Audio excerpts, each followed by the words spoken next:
مگر ہر گھر میں محبت کے ساتھ حسد بھی جنم لے لیتا ہے۔ نینا کی چچی فریزہ بیگم اسے کبھی دل سے قبول نہ کر سکی، اور اس کی وجہ صرف ایک ہی تھی، نینا کا بے پناہ حسن۔ وہ حسن جو بنا سنگھار کے بھی دیکھنے والوں کو ورتائے حیرت میں ڈال دیتا تھا۔ دودھیا رنگت پر قدرتی نکھار، نرم و نازک خد و خال، اور سب سے بڑھ کر اس کی وہ سحر انگیز سیاہ اور بولتی آنکھیں، جنہیں دیکھ کر یوں محسوس ہوتا جیسے کسی نے رات کے دو جگمگاتے جگنوں اس خاموشی سے اس کے چہرے پر سجا دیے ہوں۔ فریزہ بیگم کی اپنی بیٹیاں عام نکو نکوش کی مالک تھیں، نہ ان کے چہروں میں وہ کشش تھی، نہ نگاہوں میں وہ گہرائی جو نینا کی خاموش آنکھوں میں بستی رہتی تھی۔ یہی بات فریزہ بیگم کے دل میں نینا کے لیے ایک مستقل چبھن بن چکی تھی۔ وقت گزرتا گیا اور پھر ایک دن فالج نے فراز صاحب کو بستر تک محدود کر دیا۔ اب وہ چارپائی پر نیم جان پڑے رہتے تھے۔ ان کی زبان لڑکھڑا چکی تھی، ہاتھ کانپتے تھے، اور آنکھیں بے بسی سے سب کچھ دیکھتی تھی۔ وہ دیکھتے کہ کس طرح فریزہ بیگم نینا سے صبح سے رات تک گھر کے سارے کام کرواتی، کبھی برتن، کبھی کپڑے، تو کبھی مٹی کے برتن بنانے کا مشقت بھرا کام، اور معمولی سی غلطی پر تانوں کی بارش الگ ہوتی۔ اتنا روپ لے کر بھی نصیب پھوٹے ہیں تیرے، فریزہ بیگم اکثر حقارت سے کہتی۔ نینا خاموش رہتی، وہ ہمیشہ خاموش رہتی تھی، بس کبھی کبھار اس کی جادوئی آنکھوں میں نمی تیرنے لگتی، مگر وہ آنسو بھی پلکوں کی دہلیز پار نہ کر پاتے۔ شاید اس نے بہت کم عمری میں سیکھ لیا تھا کہ یتیم لڑکیوں کے آنسو کسی کو پگھلاتے نہیں بلکہ مزید کمزور بنا دیتے ہیں۔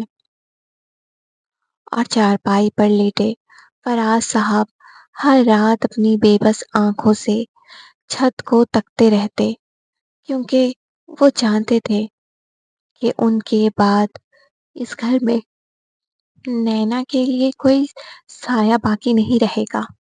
مہارانی، کب تک ہوگا یہ کام؟ چار برتن تجھ سے بنائے نہیں جا رہے، گھر کے باقی کام کون کرے گا؟ تیرا باپ آئے گا قبر سے اٹھ کر یا تیری ماں؟ فریزہ بیگم غصے کی خرکت آواز صحن کی خاموش فضا کو چیرتی ہوئی نینا کے کانوں میں اتری۔ ان کے لہجے میں وہی پرانی تلخی اور وہی حقارت گھلی ہوئی تھی جو نینا برسوں سے سنتی آ رہی تھی۔ نینا کے ہاتھ ایک لمحے کو رک گئے، گیلی مٹی اس کی انگلیوں سے چپکی ہوئی تھی، مگر دل پر لگے لفظ اس مٹی سے کئی زیادہ بھاری تھے۔ اس نے آہستگی سے نظریں جھکا لی، بڑی بڑی جھیل جیسی آنکھوں میں ایک لمحے کو نمی ابھری، مگر حسب عادت اس نے گھنی پلکوں کے اوٹ میں اسے چھپا لیا۔ ہو گیا چاچی جی، بس ابھی باقی کام بھی کر دیتی ہوں۔ اس کی آواز دھیمی تھی، ایسی دھیمی جیسے ڈر ہو کہ کہیں اس کی سانس کی آہٹ بھی کسی کو ناگوار نہ گزرے۔ جلدی کر، ہاتھ ذرا پھرتی سے چلایا کر، جیسے کھانے میں چلتا ہے۔ فریزہ بیگم نے حقارت سے منہ بنایا اور پاس پڑی چارپائی پر بیٹھتی ہوئی دوبارہ بولی۔ نہ جانے کس جنم کا بوجھ ہمارے سر پر ڈال گئے تیرے ماں باپ، نہ شکل چھپتی ہے، نہ تیری خرچے کم ہوتے ہیں۔ نینا خاموشی سے اٹھی، اس کے ہاتھ مٹی سے اٹے ہوئے تھے، دوپٹہ کندھے سے پھسل رہا تھا، مگر ماتھے پر پسینے کی ننھی بوندیں چمک رہی تھی، مگر اس کے چہرے پر سب سے نمایاں ہمیشہ کی طرح اس کی وہ خوبصورت آنکھیں تھیں جن میں اس وقت ٹوٹے صبر کی ہلکی سی لرزش صاف محسوس ہوتی تھی۔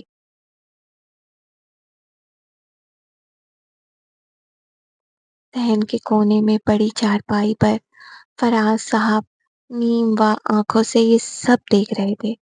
ان کے کانپتے ہونٹ جیسے کچھ کہنا چاہتے تھے، مگر فالج زدہ جسم ان کی بے بسی کا مذاق بن چکا تھا۔ انہوں نے بڑی مشکل سے ہاتھ اٹھانے کی کوشش کی، مگر ہاتھ ہوا میں لرز کر واپس گر گیا۔ نینا کی نظر جب اپنے چچا پر پڑی تو اس کے دل میں ایک ٹیس سی اٹھی۔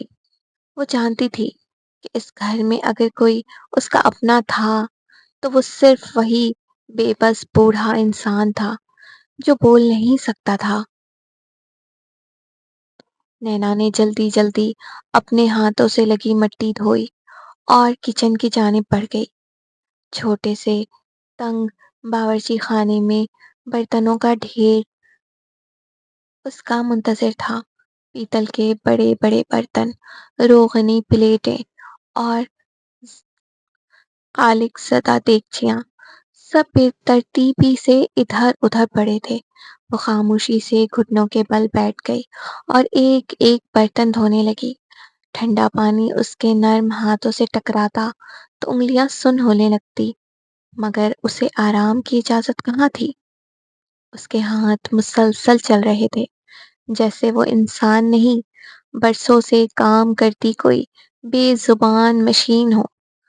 کبھی وہ جلدی سے برتن مانجتی، کبھی بے اختیار اپنی پیشانی پر بکھرے بال کان کے پیچھے اڑسا لیتی۔ اس کی خوبصورت آنکھوں کے گرد ہلکی سی تھکن ابھر آئی تھی، مگر ان میں پھر بھی ایک عجیب سی چمک باقی تھی، ایسی چمک جو شاید صبر کرنے والوں کی نگاہوں میں رہ جاتی ہے۔ برتن دھو کر اس نے ایک گہری سانس لی، مگر اگلے ہی لمحے اسے یاد آیا کہ ابھی کپڑوں کا ڈھیر بھی اس کا منتظر ہے۔ صحن کے کونے میں رکھے کپڑوں کے بڑے ٹب کو دیکھ کر اس کے نازک چہرے پر لمحہ بھر کو تھکن اتری، مگر وہ کچھ بولے بغیر کپڑے دھونے بیٹھ گئی۔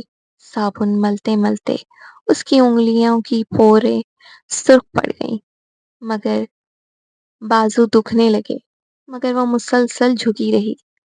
دوپہر کی دھوپ اب بڑے صحن میں پوری شدت سے پھیل چکی تھی، وہی بڑا صحن جہاں اسے ابھی جھاڑو بھی لگانا تھا۔ زمین پر پڑے خشک پتے، مٹی اور جانوروں کے قدموں کے نشان اس کے منتظر تھے۔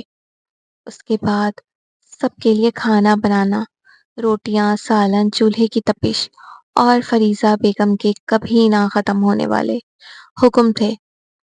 نینا ایک لمحے کو دیوار سے ٹیک لگا کر کھڑی ہوئی، اس کے اس کی سانس پھول رہی تھی، مگر پھر اس نے خاموشی سے اپنا دوپٹہ درست کیا اور جھاڑو اٹھا لی، کیونکہ اسے معلوم تھا کہ اس گھر میں اس کی تھکن دیکھنے والا کوئی نہیں تھا۔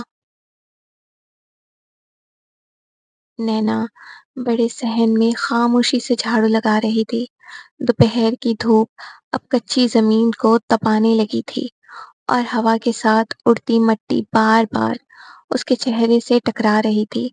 مسلسل کام کرتے کرتے اس کے بازو بوجھل ہو چکے تھے، مگر ہاتھ پھر بھی رکے بغیر چل رہے تھے۔ اچانک دروازے کے باہر کسی کے قدموں کی چاپ سنائی دی، جو بھاری، آہستہ مگر عجیب سی روبدار تھی۔ نینا کا ہاتھ وہیں رک گیا، جھاڑو کی لکڑیاں زمین سے رگڑ کھا کر خاموش ہو گئیں، اور نہ جانے کیوں اس کے دل میں ایک انجانا سا خوف جاگا۔ اس نے دھیرے سے دروازے کی جانب دیکھا اور پھر جیسے اس کے جسم سے جان ہی نکل گئی ہو۔ اس کی سحر انگیز خوبصورت آنکھیں خوف سے پھیل گئیں، چہرے کا رنگ یکدم فک ہو گیا اور ہاتھ بری طرح کانپنے لگے، یہاں تک کہ جھاڑو اس کی گرفت سے چھوٹتے چھوٹتے بچی۔ دروازے کے اندر داخل ہونے والے وجود کو دیکھتے ہی اس کے قدم بے اختیار پیچھے ہٹے، سانس سینے میں اٹکنے لگی۔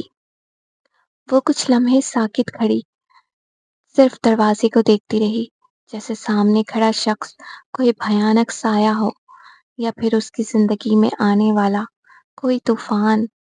ذہن کی فضا اچانک بوجھل ہو گئی اور نینا کی کانپتی ہوئی سیاہ آنکھیں حواس باختگی سے اس آنے والے وجود پر جمی رہ گئی۔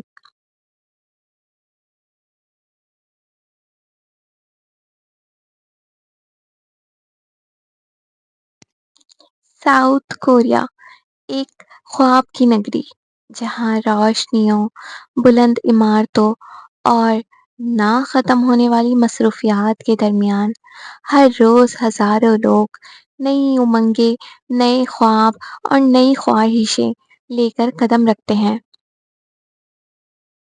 اسی ملک کے شہر سیول کی ایک پر سکون مگر جدید رہائش گاہ میں رات اپنی خاموشی بچھا چکی تھی۔ شہر کے شور سے ذرا فاصلے پر واقع ایک چھوٹے مگر نہایت پر آسائش فلیٹ میں مدھم روشنی پھیلی ہوئی تھی۔ شیشے کی بڑی کھڑکیوں سے باہر جگمگاتی سڑکیں صاف دکھائی دے رہی تھی، جبکہ اندر کی ہر چیز مہنگے ذوق اور جدید طرز زندگی کی عکاسی کر رہی تھی۔ کمرے کے وسط میں رکھے سیاہ رنگ کے صوفے پر ایک شخص خاموشی سے بیٹھا تھا، جس کا لمبا قد، بے حد پرکشش شخصیت اور چہرے پر عجیب سی سرد مہری نمایاں تھی۔ وہ کوئی عام انسان نہیں تھا، وہ لی من ہو تھا، کوریا کی انڈسٹری کا ایک ایسا نام جس کی ایک جھلک دیکھنے کے لیے لوگ گھنٹوں انتظار کرتے تھے، مگر اس وقت اس کے چہرے پر شہرت کی چمک نہیں تھی، بلکہ شدید تھکن اور بیزاری تھی۔ سامنے دیوار پر لگی بڑی LCD اسکرین پر مسلسل خبریں چل رہی تھی، جن کی سرخیاں تھیں: مشہور اداکار لی من ہو پراسرار طور پر لاپتہ، فینس اور میڈیا شدید تشویش میں مبتلا، کئی دن گزرنے کے باوجود کوئی سراغ نہ مل سکا۔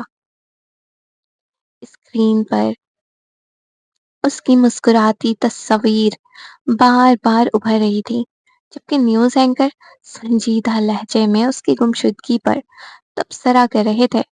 لی من ہو بالکل خاموش نظروں سے اپنی ہی گمشدگی کی خبریں دیکھ رہا تھا، اور اس کے ہونٹوں پر ایک بے معنی سی مسکراہٹ ابھری تھی۔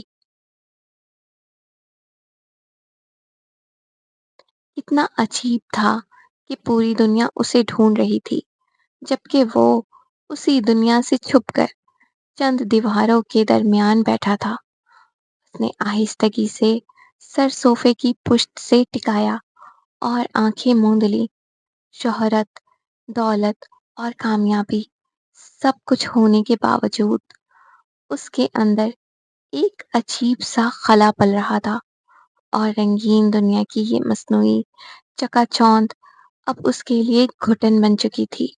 شاید لی من ہو اپنی ہی زندگی سے فرار چاہتا تھا۔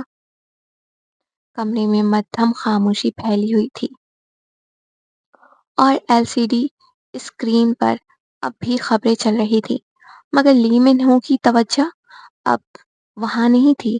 وہ چند لمحے خاموش بیٹھا رہا، پھر آہستگی سے سامنے پڑا موبائل اٹھایا۔ اس کی انگلیاں بے حد پرسکون انداز میں اسکرین پر چلنے لگیں۔ کال چند سیکنڈز میں ریسیو ہو گئی، اور لی من ہو کی گہری آواز کمرے میں پھیلی۔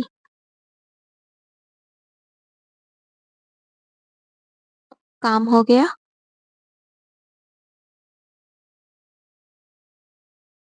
چند لمحے خاموشی رہی۔ وہ یک ٹک سامنے دیوار کو دیکھتا رہا اور پھر اس کے چہرے کے تاثرات آہستہ آہستہ سخت ہونے لگے۔ میں نے کہا تھا کہ غلطی کی گنجائش نہیں ہونی چاہیے۔ اس بار اس کا لہجہ پہلے سے کہیں زیادہ سرد تھا، دوسری طرف سے شدید، شاید کوئی وضاحت دی جا رہی تھی، مگر اس نے بات مکمل ہونے سے پہلے ہی آنکھیں بند کر لیں اور بولا، جلد از جلد یہ کام کرو، مزید دیر نہیں ہونی چاہیے۔ آخری الفاظ ادا کرتے ہوئے اس کی آواز غیر معمولی حد تک دھیمی ہو گئی، ایسی دھیمی کہ سننے والے کے دل میں بے وجہ خوف اتر جائے۔ کال ختم ہوتے ہی اس نے موبائل میز پر رکھ دیا اور کمرے میں پھر خاموشی چھا گئی۔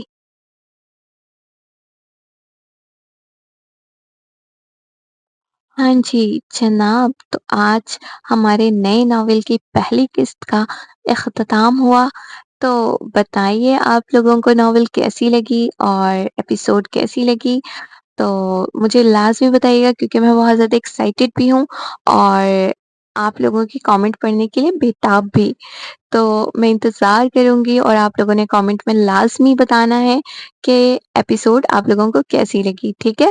اور نئے ناول کے جو ہے سیکنڈ ایپیسوڈ آپ لوگوں کو کب چاہیے؟ یقیناً جلدی چاہیے ہوگا، تو وہ بھی مجھے آپ لوگوں نے لازمی بتانا ہے، ٹھیک ہے؟ تاکہ میں اس کی بھی جلدی سے تیاری کر لوں، اور جب آپ لوگ بتائیں گے تبھی اسی حساب سے ایپیسوڈ آئے گی۔ تو اپنا خیال رکھیے گا، ملتے ہیں نئے ایپیسوڈ میں۔